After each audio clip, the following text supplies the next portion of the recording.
What's a specific protocol that you go through when a new athlete comes in? We try to make them puke. Actually, not really, but most of them do. Now, what I like to do is because when you're speaking to athletes, it's sometimes that you can see the fire in their eyes, and you know, okay, this one is really eager to push. But some of them are just a bit lazy, a Mm, bit like, yeah, there's a lot of money going on, and they're just fortunate enough to drive a fast car. So we got a protocol that's called 10-10-10. It's on the air bike. It's 10 seconds 10 sprint, seconds on 10 go. seconds off, 10 rounds. And Nice. I'm not measuring anything, so I don't care about watts. I don't care about RPM and stuff. It's all like, hey, I want to see you giving your maximum effort every 10 seconds. And if you don't, you're not going to train it. You're going to fuck off. Yeah. So they're puking their guts out at the end. And I'm like, yeah, perfect, but you've done it. So what's that process like going from races to then longer duration endurance races? Most of all, it has to do with energy management. Because, for example, a 24 hours or 24-hour race is divided in several stints. You got a minimum driving time and a maximum driving time, and so we break it down in several stints, of course. But in between, we need to really manage their energy through nutrition, through a bit of mental coaching, but also through just forcing them to rest or to Mm. get out of the pit box and stuff.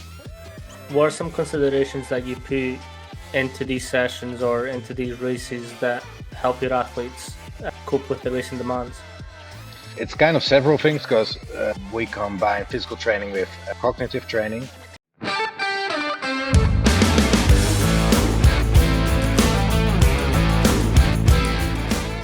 Hello and welcome back to PA Chalk Up.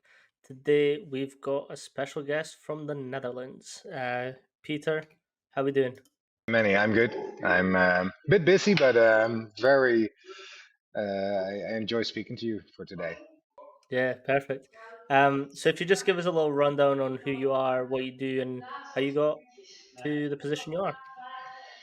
Well, my name is Pieter Bulsink, and I'm the owner and founder of Maverick Training, and we're a training institute in the Netherlands.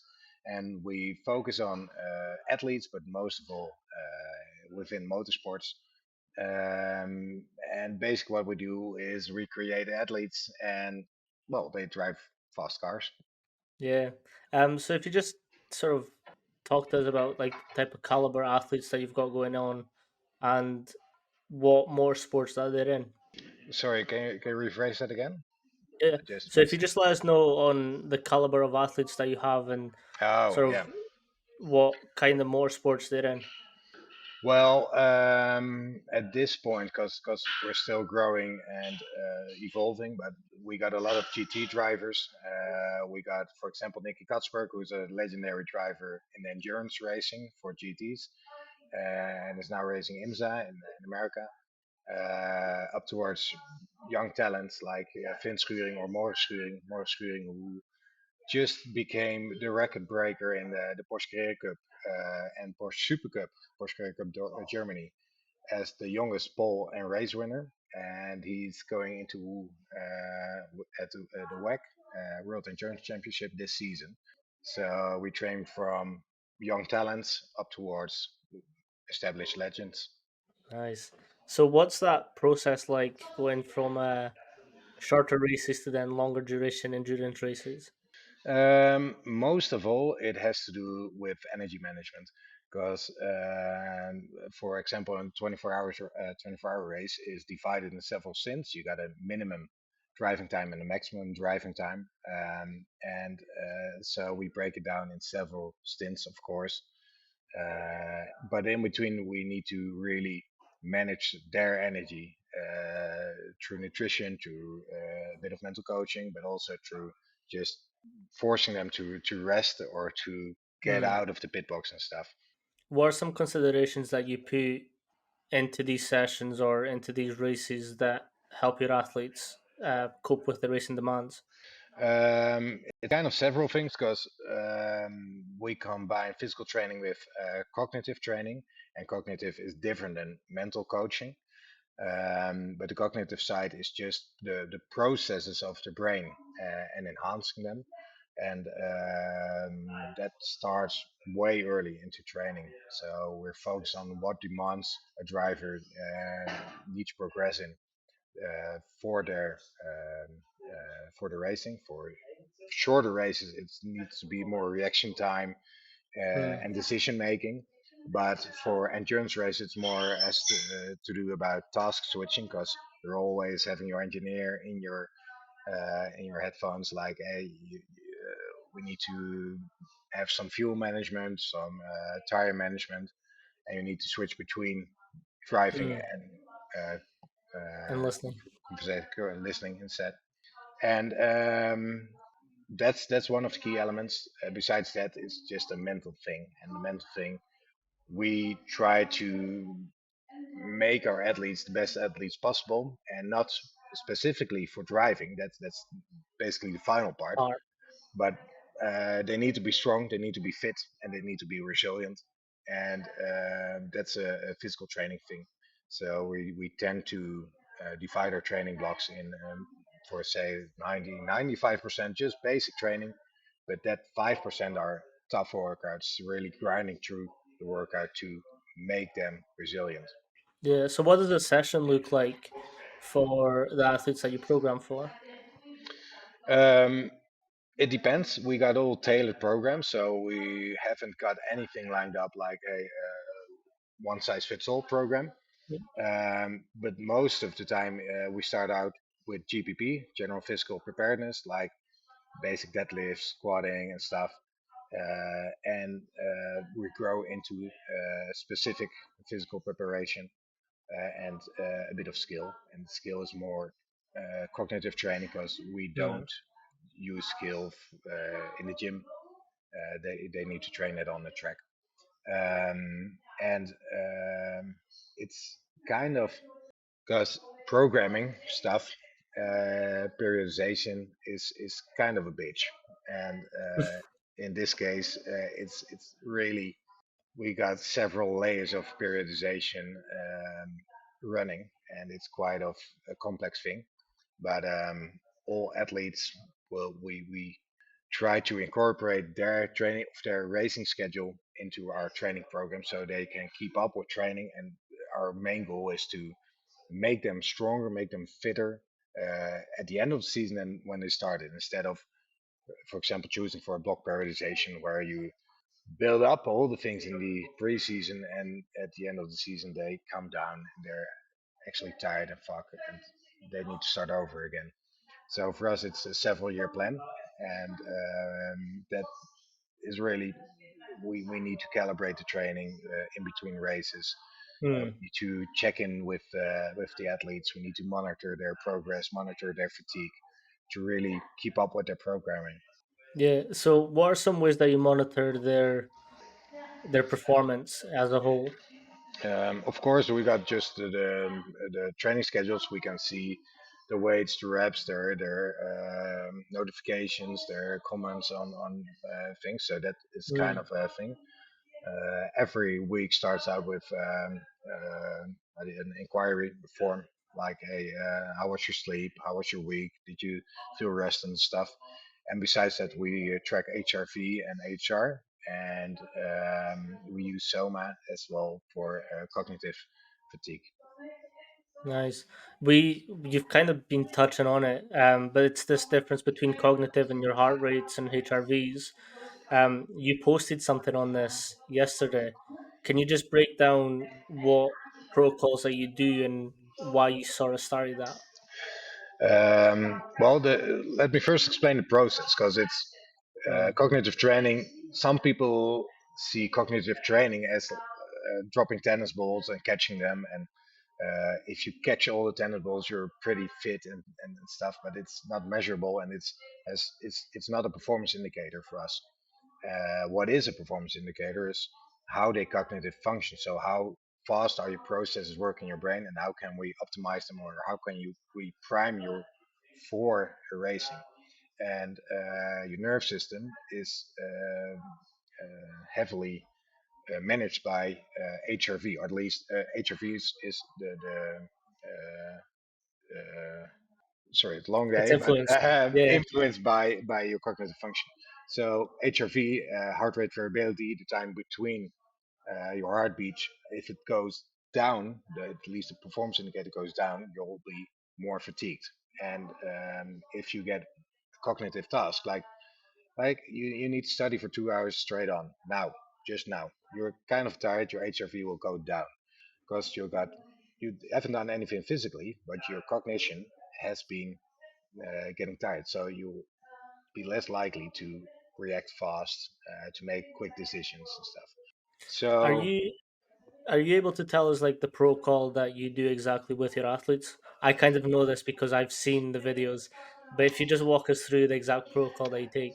yeah, it's I can use some examples because it's all tailor made, so it's very different from one athlete to the other. But it's we got physical punishment as one of my perfect. Favorites.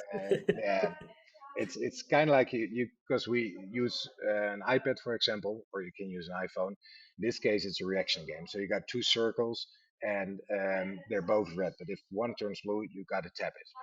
But some circles will become blue and red straight again. So if you touch the red Mm, one, you get a punishment. You need to pump up your heart rate. So we do it, for example, on an assault bike. You need to pump up your heart rate until you're in zone 4, and then you need to let it come down again while you're performing the task. So every time you make an error, you get a physical punishment. You need to pump up your heart rate again, so you get deadbeat tired. And I got athletes who are so physically fit, and they tell me like, yeah, 15 minutes of those things, and I feel like I've done a marathon. I feel like I've been sprinting a full day, and they're actually on the floor crashing down because they did 15 minutes of exercise with a few 5 sprints. But it's so mhm. physically and cognitive demanding that you'll be drained at the end. But that what gives us more insight on in their mental fatigue, in their HRV, in their HR, in their response, and therefore we can use this as a performance indicator. So let's say just before a 24 hour race, and we have a very strict warming up protocol, and one of the things is priming the cognition. So if we use that same drill, but without the HRV or without the HR, we can see how he's performing just before a stint, and we can duplicate that for every stint. So we can see how mentally fatigued is because there's reaction time, speed, there's a rate of current success, there's a variation norm. So we can see all the metrics coming down over the 24 hours, or pump him up, so it will go down a little less fast than normal.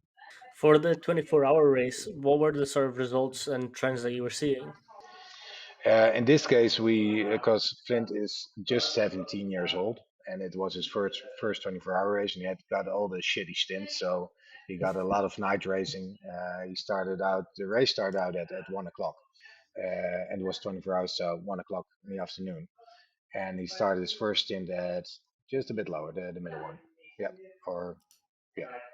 And this is one of the exercises. This is the cognitive priming just before race. This is the end of this warm up, and he's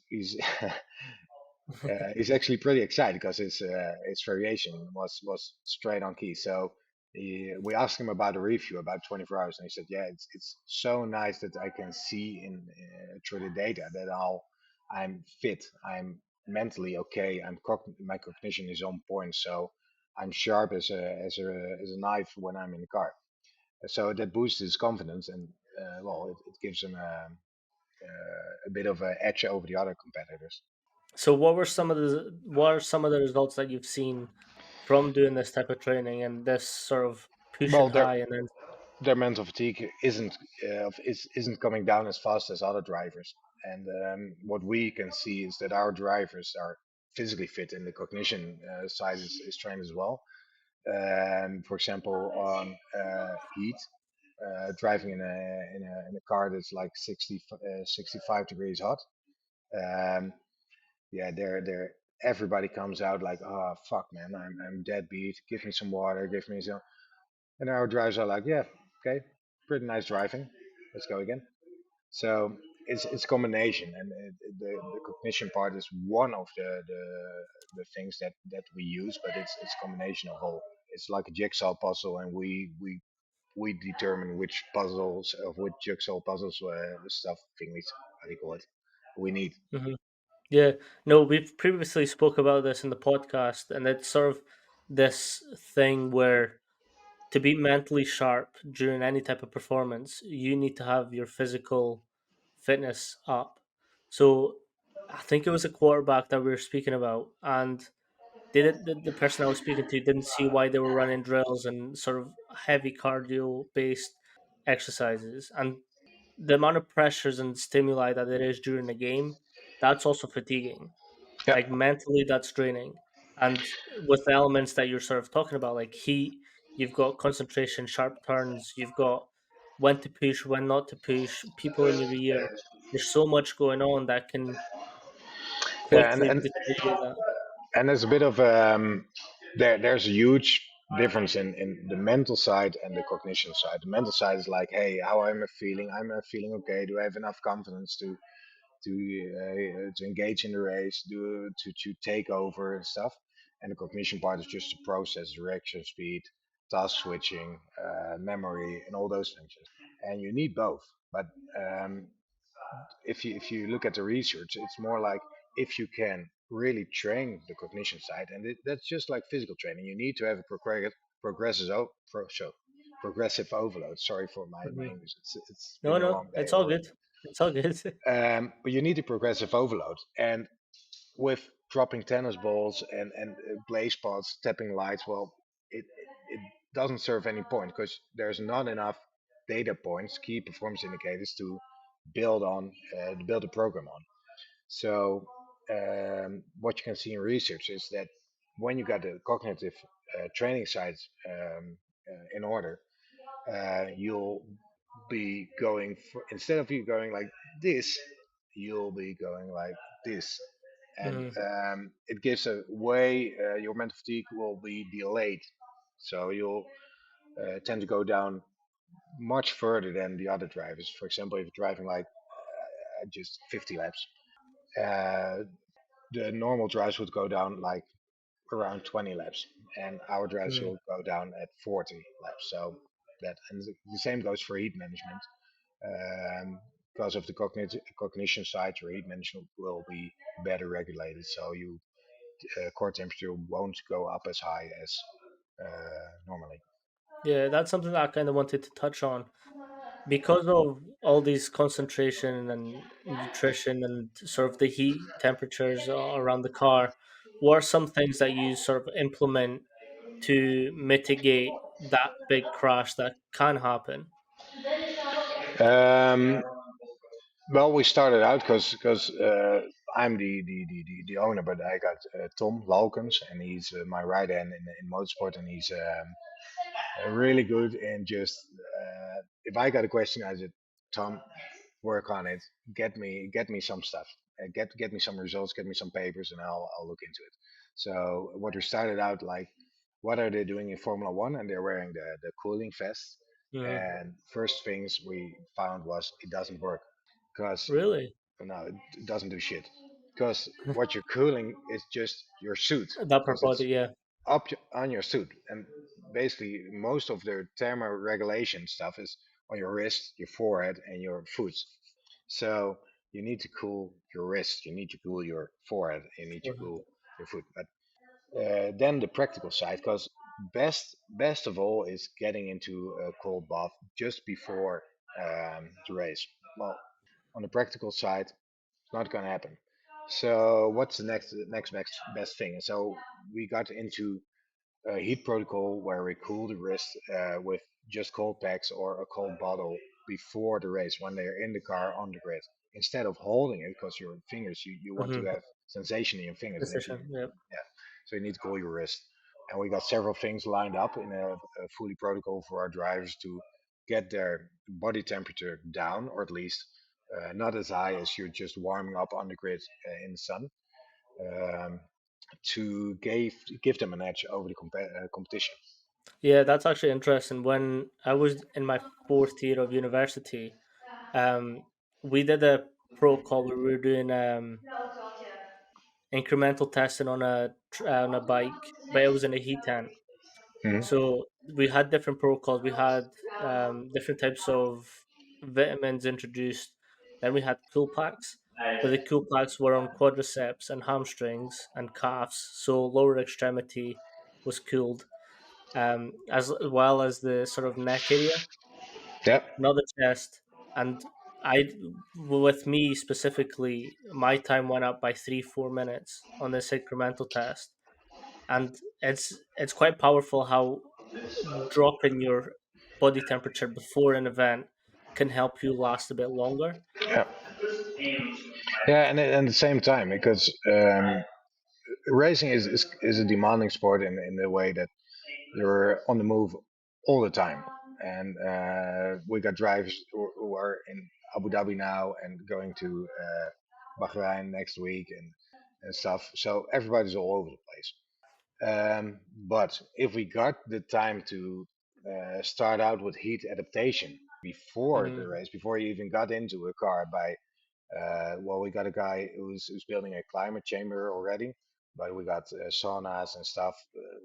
The more practical sides, we can let the body adapt to the heat before you got uh, to the track, and on the track, well, we got our heat protocols and cooling down protocols as well. So that makes that you well you're more adapted to the heat and you're less likely to fatigue. yeah. What's it like going through the different mentalities of your athletes? It sucks because yeah, but no, I love all my athletes. I really enjoy talking to them and engaging with them. The biggest compliment I got was that we're 90% talking about all things that aren't related to racing. Because what I really want to know is who they are and how Mm, their family is, how their racing life is, but also, hey, if you got a problem, who are you going to call? Is it your dad? Is it a cousin? Is it your brother? If you're at a race, how do you feel about having your parents there? Is that a bit of extra pressure or just it's okay? And that gives me a lot of insights in how I can help them on the track. For example, we got a endurance race last year, and that guy is really intense. Glenn, he's an absolute beast. He's amazing, but he was in the race. He was really engaged. Even if he was outside of the car, he was engaged. He wanted to see all the lap times coming down and really work towards the finish. And at finish, or at least he was driving in the car was driving in P1, and his mother came down, and she's really a sweetheart. So nothing against her, but she asked him, "Hey, we got hospitality upstairs, and you need to show your face to the sponsors." And I looked at him and he said, "Yeah, yeah, I'll come up." And so when she was away, I told him like, "Hey, do you want to go up?" I said, "No, no, no, not at all. Yeah, I need to do it because those are my yeah. sponsors, family and friends." So I told him, "Well, we'll go up. How much time do you need? Like 10 or 15 minutes? Yeah, 15 minutes." I said, "Okay, let me be the asshole. After 15 minutes, I'll come get you." And just apologize like, yeah, sorry, sorry, sorry, but Peter is Mm, taking me. Let me be the asshole, so you won't have to be an asshole. So go up 15 minutes, and I'll get you down again.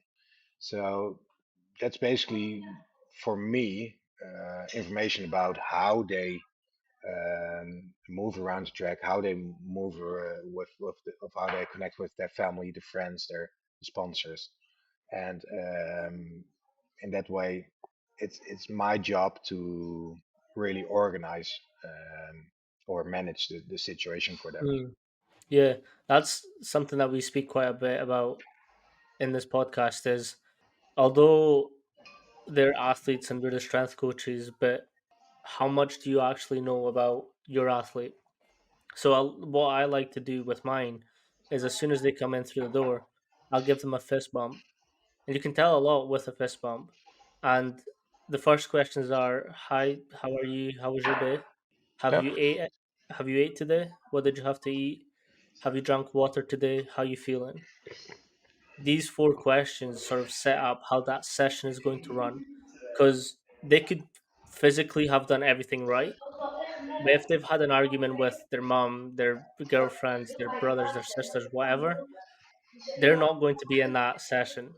So in that session, are you going to be the asshole that demands them to push as hard, or do you ease back and let them just work out, Yeah. just get something in, and then push them later on? Yeah, well, and it's really great the way you approach, because that's similar to us, and it's for us it's if we know the person, we know when to push and to hold back. So similar to you, but it gives us also more insight in where they are, how we can, if they got a period of time they're really stressed out, how we can keep them engaged, keep them coming in. But at the same time, for example, we check heart rate data of all our drivers, and after, I won't mention his name, after a race, we saw a spike in his heart rate. One of the drivers in the middle of the night.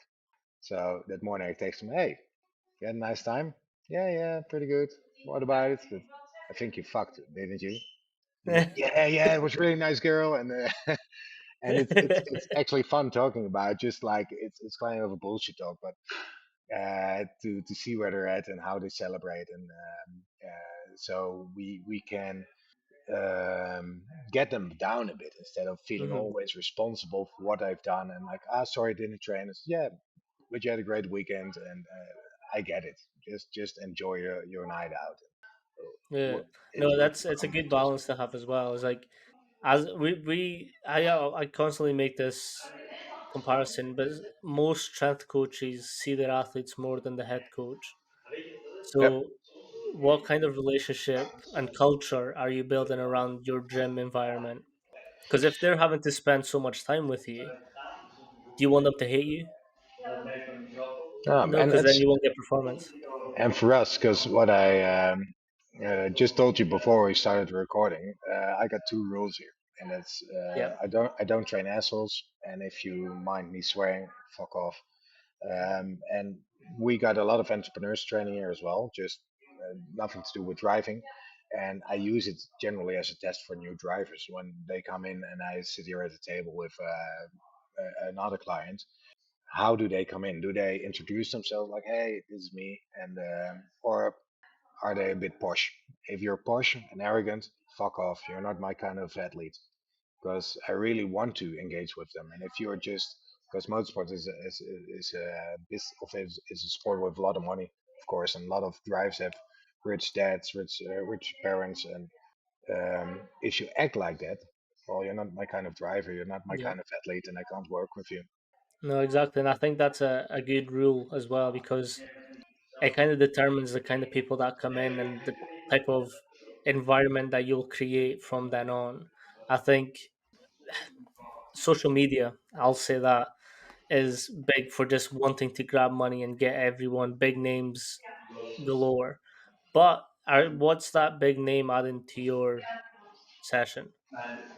Is it just for a bit of clout? Is that going to impact everyone else? Is that going to create a shit atmosphere for everyone else just because you've got a big name? I like Yeah, I like your stand. yeah, but it's because before I joined, or at least before I got into motorsports, I worked with celebrities, and they can be really nice people, but they're not getting you any new clients, because they're all like in the media and stuff, like, "Hey, I dropped down in weight, and I did it," and they're not like, Mm, "Hey, my personal trainer helped me lose the weight, so you better hire him." No, they're all like, "No, I did it." So, well, perfect, but it won't get you any new clients. Actually, sometimes it's a bit harder to get clients because you're the trainer of a celebrity. And I'm not the kind of guy that blows his horn all the time on Instagram. I'm sharing knowledge because we're a data driven and knowledge driven gym. So I'm sharing knowledge, and well, just read it, get it, ask me questions about it, and I'll answer you, because we're confident enough that we're ahead on everything that we do, and we got all the pieces of the puzzle. So I don't mind helping trainers out. I don't mind helping people out. I just want to connect with. people that I like. I like my work, and I like to work with people I like, and that's why it's just about the culture you create and Mm. about how you work from yourself. If I want to make money, I'll go back to all the celebrities, and I'll be a bit of a slave, and that'll be fine. But Yeah. I like to work with people. I like to work with athletes. No. I Coach Cream, who's someone that I worked with at the University of Washington. He does a lot of hand combat within strength and conditioning and sort of their American football athletes, and he posts a lot about it. Like he always posts about it. And me being naive, I asked him, "Why do you post so much? Are you not scared that people like steal your information and do whatever they want with it?" It was like, "No, I have full confidence that if someone wants to try it, they can go for it, but they're never going to be as good as me at it." Yep. So for me, I was just like, "Yeah, that's a good point. Like if you're confident enough in your skills, what's it matter if you Yeah. post about it?" And at the same time, it all starts with your vision on training, on movement, on life. I'm 39 now, so I feel a bit old. Although I want to compete with 25-year-olds, but hey, sometimes I lose, sometimes I win. But I've been a pro athlete. I've been a shitty trainer. I've worked my way up. I've done stupid things. I failed. I stood up again. So with those experiences, I know what and how I want to achieve success. And success, that's something you define yourself. But success for the athletes is, of course, standing on the stage, um, Yeah, you're being a getting little bit modest here, and I'll bring it back to the conversation we were having before the yeah. podcast. And the reason why you switched from tennis balls to this application on the tablet is because you found out that you were there or the variable aspect here, and I respect your honesty and your way of just changing it because you saw that there was a problem, and I wanted to fix it for my athletes. Yeah, but it's kind of like if you hit a wall, you can't say like, yeah, but I'm keep doing it because everybody else does it. No, if you fuck up or you know you fuck up, just change it. Just ask people like, hey, what can I do? How can I do it? What are you doing? And it needs to connect with your vision. If you don't have any vision on training on life and stuff, well, nothing sticks because it's not authentic. But at the same time, um, some people and what I really get annoyed about is are doing circus things like standing on a bowls ball, juggling balls, and they're like, "Yeah, I'm doing great training." And it's not about the athletes because they got told by the trainer, but the trainer Hmm. needs to know better. And if you know you can do better, well, fucking do better instead of just saying like, "Yeah, but I'm okay." And I don't want to invest. I don't want to invest time. I don't want to invest energy or money into being better. And for me, because I've been poor as well, dumb, stupid, failed. I've been poor as well. But the money I made, I spend it in getting better, and I'm reaping the benefits of it now. Hmm. Because I really and still because we got some projects coming up that are really amazing, but I can't tell you anything about it.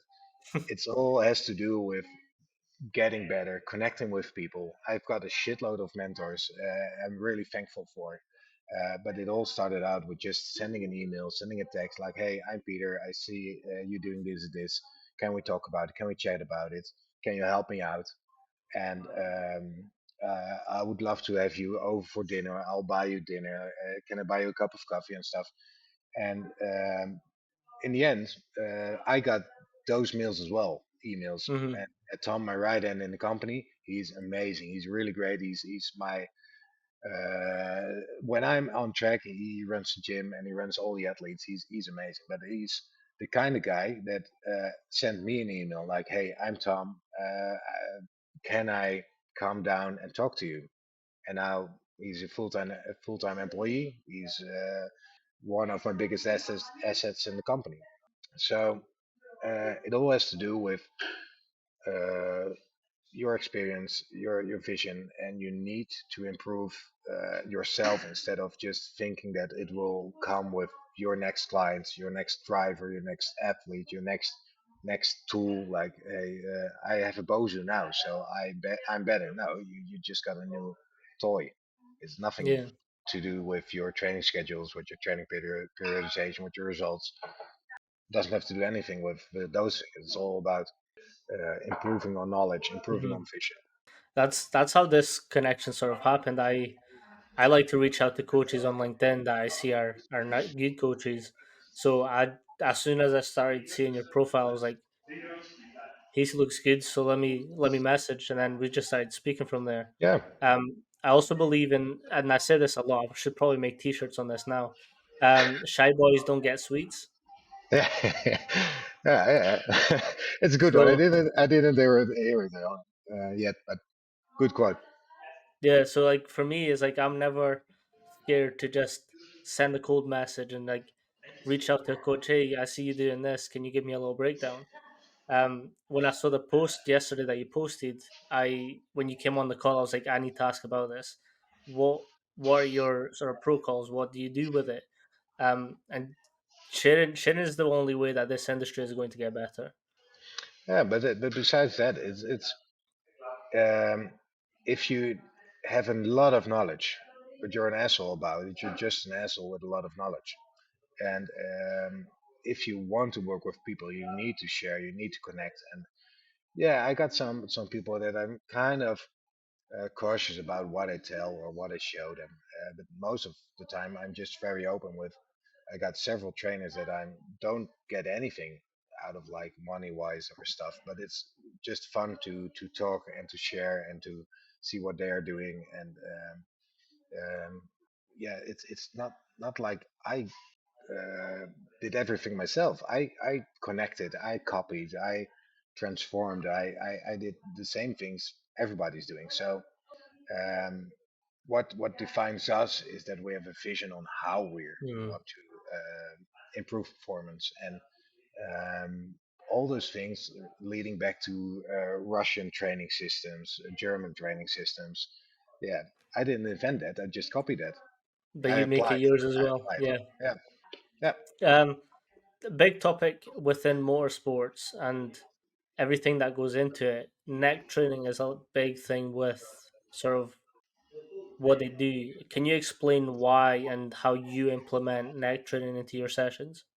I'm not. Or you're not? No, not at all. Now, night training is kind of because it's hard to mimic, and it's not like you can rent out a track, or at least it's fucking expensive. Rent out a track and go night training. No, neck. Neck. Oh, sorry, neck. I've heard night training. Oh, neck training. No. No, neck training. Um, Let me start off, but we got a lot of clients coming, drives coming in from other trainers, and they're always like, or the dads, or they themselves call me like, yeah, I asked about neck training for like a few times, and they're not getting into it, and it's quite a cautious thing as well, because and that's why nobody is doing it outside of motorsports and rugby and wrestling and stuff. Um, but for every 500 grams, that's 1 pound, I believe. There's a significant reduction in concussion risk. Hmm. So if you make a stronger neck, you can withstand the G forces, of course, but it also has to do with crashing. You won't be as fucked up if you wouldn't train your neck. So there's similar things. At the same time, your neck is kind of really important for your vision, and if and it's very easy to show you, because if you're sitting up straight and Hmm. you keep your head in line and you go if your eyes go to the right, your neck, the tension on your neck's already shifting, because your brain thinks, hey, you might be turning to the right, so we're already creating tension, so um, we can turn. So neck training is really important, and there's a hierarchy of movements which in withstanding G-force. For example, everybody wants to rotate, of course, but if you're lacking the strength to keep that rotation and you be fatigued. You're actually flexing, Mm. so lateral flexing. But while your eyes are getting crooked, at least they're horizontal. So it takes your eyes more energy to view the world and the corners and stuff. So you'll be cognitive fatigued. So neck training is therefore really important, and we got a hierarchy of movements, and we need to make that trainable. And within the trainability, it's just simple progressive overload, nothing special, but with several exercises. And it's not because everybody's looking for the perfect exercise that Mm. doesn't exist. It's all a progressive overload, in which we use, of course, movement concentric, eccentric, but also isometric movements. Um, and it's for most people it's kind of really big puzzle, but we try to keep it simple and Mm. make a progressive overload, and we test it so we can see what we're doing. What's a specific protocol that you go through when a new athlete comes in? We try to make them puke. Um, Actually, no, not really, but most of them do. Now, what I like to do is because when you're speaking to athletes, it's sometimes that you can see the fire in their eyes, and you know, okay, this one is really eager to push. But some of them are just a bit lazy, a Mm. bit like, yeah, there's a lot of money going on, and they're just fortunate enough to drive a fast car. Um, so we got a protocol that's called 10 10 10. It's on the air bike, it's 10-second 10 sprint, seconds on, 10 seconds 10 off. seconds off, 10 rounds. And Nice. I'm measuring, I'm not measuring anything, so I don't care about watts, I don't care about RPM and stuff. It's all like, hey, I want to see you giving your maximum effort every 10 seconds. And if you don't, you're not going to train it. You got to fuck off. Yeah. So they're puking their guts out at the end, and I'm like, yeah, perfect. But you've done it. And I actually I used for trainers as well. I got a last year I got a trainer that said, yeah, I really want to work with athletes. I said, yeah, okay, perfect. Let's do 10 10 10. And after 3 rounds, she quit. She said, yeah, I did legs yesterday. Yeah, that isn't the point. It's not about how you perform. It's your willingness to perform. And if you're not willing to perform, fuck off. So she didn't start working. Yeah. Um, so I've got two rules as well, and it's mostly I have to do the workouts that the athletes are doing because if I Yeah. can't do them, why the fuck am I programming them? Yep. And two, I like to physically push them aerobically and anaerobically to see where they're at mentally. So if you go through, so I do 10, 10, 12. So the 12 is exactly 4 minutes. Yep. Exactly 4 minutes. So if you can give me the 4 minutes, it's just 4 minutes. I'm not looking at metrics. I'm not looking. I will shout at you the whole time. Yeah. Let's go. Let's go. Let's go. You've got more. I will constantly shout at you, but that'll tell me a lot where you are mentally. If you give up halfway and say you can't do it, is are you mentally strong? And I do it myself. Like I've done it in a heat chamber. I've done it in any way possible because mentally I know I can do it. So Yeah, we, it's we got a similar approach. Leading by example is really big with us. And for example, Tom is training now for his first boxing match, and he's really tight on his nutrition. He's really tight on his training. Last year we did a triathlon with a few athletes, a few drivers, and even though I'm 10, sometimes 15 years older, even more, almost 20, I'll compete, and I'll make sure I won't be last, and I give you a run for your money, because yep, I really, and that's the same thing. There's one thing that's called Pieter trainingen, and some guys are really asking for it, and those are the really tough ones. They're the training session where you need to have a strong head. You need to be able to be fucked up with everything you got. And we got several things like the biathlon, and the biathlon. It's I designed it. It's to give a really plain overview. It's just shooting with a Nerf gun, on a piece of paper. If you hit the paper, you're doing ski erg rounds, you won't get an extra round on the ski erg. But you see the windows in the Hmm. background. I open up the window, so you won't be able to hit the paper. Nice. And it's not about hitting the paper. So everybody's like, yeah, fuck, the gun's not working, and it's going all over the place, and they don't know I opened the windows. I hope they And don't listen. they're frustrated as hell. And I tell them afterwards, yeah, but to win the game, it's not about hitting the target. It's about the effort you give on Mm, the skier. If you're smart about it, you'll get through it, and the next time they'll do better. And those are it sounds a bit like, yeah, you're doing a bit of like the people that can work and work out of today, like mm. something you just feel about, like, hey, I like to feel about this, but it's those are specifically designed and implemented on times that I really want to give drives and up on their mental side of things, really a bit more resilience. Is that the competitive element something that you introduce a lot into your workouts? Not a lot, but more on the right times. And Mm, I'm really careful about it because some drives are so competitive that it's kind of like a make or break thing, and I mm, need to get them a bit down. But I really like to for drives to challenge themselves. For example, last year triathlon was with Glenn, and Glenn Verberlo. He's really intense, but really he's disciplined. He's doing everything you ask of him to perform well. And he did a half triathlon in Duisburg, so I mm, went with him to take care of him.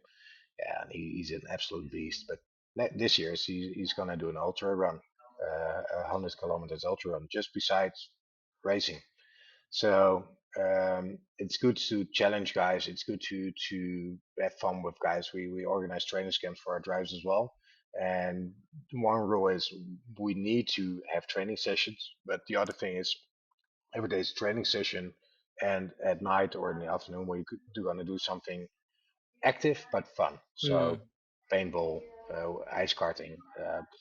We've done a shitload of things, but paintball as well, and it's really hard. Nobody Yeah. is no surrender, no mercy, all out. Doing Is this active chicken runs. recovery something that you introduce a lot of for your athletes? Yeah, but it's more about the complete line of recovery than just moments of recovery. Mm, That's where the HRV comes in again as a norm to as a performance indicator, sleep quality as well, nutrition, our periodization, deload weeks, deload days. All those guys that having their own tailor-made programs on the race schedule. So we let the volume come down just before the race, mm, a few days. Traveling schedules. We got jet lag planning. We got blue eye, blue gla- uh, blue light glasses. We got red glasses as well for mm. blocking out blue and green light. Um, Energy management, um, caffeine. It's Yeah. whatever you want. What's the jet lag protocol that you go through? It depends on time zones and stuff, but in general, it comes down that we work with blocks of like 10, 20 minutes uh, um, of time going down, or at least when they, for example, when there you got a 3 hour delay in time or a difference in time, then we take a full week beforehand to every day you go to bed a bit early. Mm, So you'll have the time difference when you land. You'll be in that time zone with your own circadian rhythm. And if that's something that's quite a bit hard to do because you're working or it's during the day, well, you got the glasses and stuff, so you'll be a bit more tired, and your hormonal profile will already adapt to time mm, zone. And at the same time, it's also a bit of mental thing. Yeah, just when you're in the time zone, act like it. Don't be a fucking mm. pussy. Just reset your watch and go. Yeah. What are some non-negotiables that you have with your athletes? Don't be an asshole, Don't be an asshole. Yeah, and fair. just say what you do and do what you say. If you telling me, yeah, I'm a bit tired or I'm busy and I'm stuff, I can't train it much. Okay, perfect. We'll adjust the programming. But if you tell me, yeah, but next week I'll be training. I'm doing all the training session. Perfect. But if you're not, well, I'll be on the phone like, hey, why didn't you train? I see all the red Mm, circles. What the fuck? And I actually kicked someone out like, hey, this is the first time I'm calling you. I can't do my work. I don't enjoy working with you because I everything we do, we can't see anything change mm. on your side. So we're pretty much done. How's that conversation with some of the athletes? Annoying because I don't like it. If I like people, you'll be mine. I'm very loyal to people, but if I can do my job, it's like yeah, and it's for some people it's hard to really to be confronted with their own lack of Mm, well um, promises, yeah. following up promises. Yeah. What would be what would be a piece of advice that you would give new strength and conditioning coaches coming into the world of S&C and motorsports specifically? Um, Start learning because if you just follow the course, you follow the study, you don't know shit. You don't just know you've read stuff from books that are already behind on science, behind on the practical side. You don't know shit, so better engage with trainers and not just one. Don't have a demigod that you're following. Don't have a guru. Get several gurus and several Mm, planes and make it your own. Be a bit of a cherry picking a person. Like, hey, I connected with this person because he's pretty amazing in plyometrics, for example. I'm gonna learn plyometrics from him. That guy is really good in periodization models. I'll get them that for him, but apply it within your vision.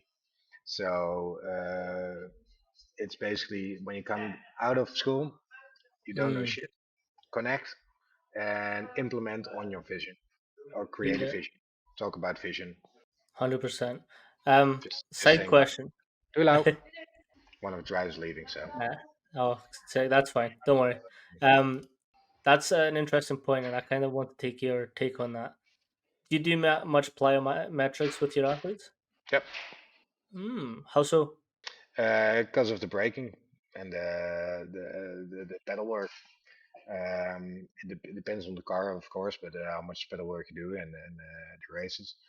But calves and anterior tip is really need a lot of work. Most of the guys have problem with the shins and Mm, calves as well. yeah, that makes sense because of that constant plantar dorsey. Yeah, Yeah, nice. Um, thank you so much for your time today.